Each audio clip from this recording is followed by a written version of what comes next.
you also looked at what was out there on the market, and you alluded to this in the beginning, and you saw that nothing was actually really treating aging. So can we just talk about some of the myths maybe that are out there and debunk some of those before we then talk about this solution?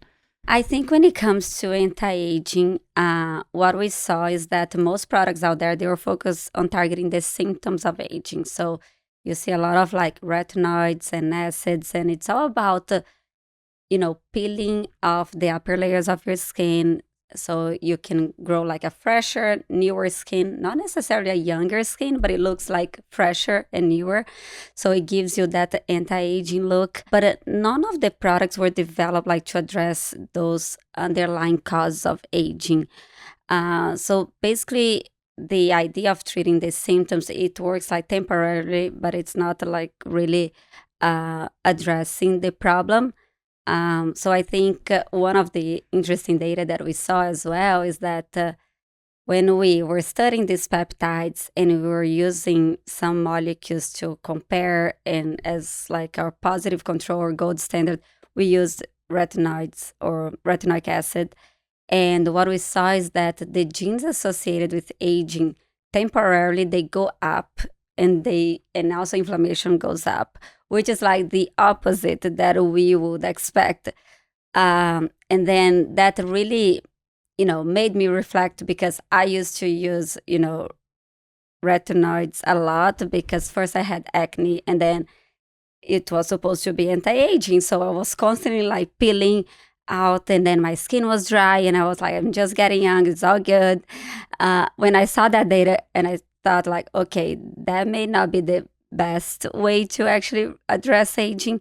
But also later on, we realized that this can be basically representing the peak of like the acute phase of retinol. So some people like can the get uglies. it. Yeah, exactly. When your skin is flaking off. And yeah, red. exactly. Yeah. So some people can go over that phase and really, build like a stronger skin again. So those genes can come down.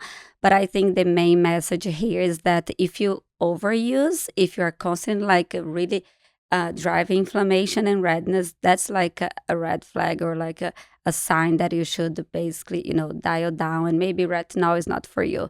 So I'm not completely against. I just think it's really important to pair it with like products that will be soothing and that will basically counteract some of those side effects.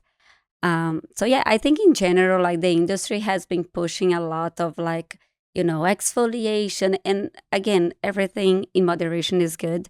But I think we went too far. Like the strongest retinol was the best one. And now I think we are seeing a little bit of a kind of, a reframe of that approach. And the other things that we saw, which was also interesting, is that a lot of the best-selling anti-aging products, because they contain not so safe ingredients, they can cause more damage than good onto your skin. So because we can grow skins in the lab and we can test every product, we can see how a certain product affects the skin. And again, we bought some products that were considered like the best selling, and then we applied to the skin, and the skin started to degenerate. And we need you to name names. I know, so it's hard for me to name. I'll just take a wild guess in my head. But I think again, now we're getting more aware of like the importance of like safe ingredients, and there are a lot of organizations out there that help the consumer to really identify those products that may not be as safe for you. So for One Skin, for example, we got the seal from the National Eczema Association. There is also another one called Skin Safe Products. So I know that none of them are perfect, but it helps the consumer to try to identify if that product is safe. Because the first thing is like, I shouldn't be causing more harm to my skin, right? I needed to first like maintain the health of my skin and then deliver benefits. So I think it was another important point. And I think for the consumer, it's so hard to know.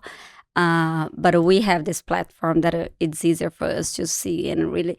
And now, whenever I'm gonna buy a new product, it's like if I wanna try it, I first test on the skins in the lab, and then like depending on the response, like okay, now I can use it, or no, I'm not gonna use this one. I mean, that is like the most amazing resource that you could possibly have. And I was kind of laughing when you were talking because I was talking to somebody a couple days ago about my skincare routine, and we were talking about ingredients, and I was like, well, yeah, so, my first step is like a glycolic cleanser, and then I use, this azelaic acid, and then I'm using the salicylic acid. And he goes, that's why your skin is so good, because it's raw. You're just burning your face off.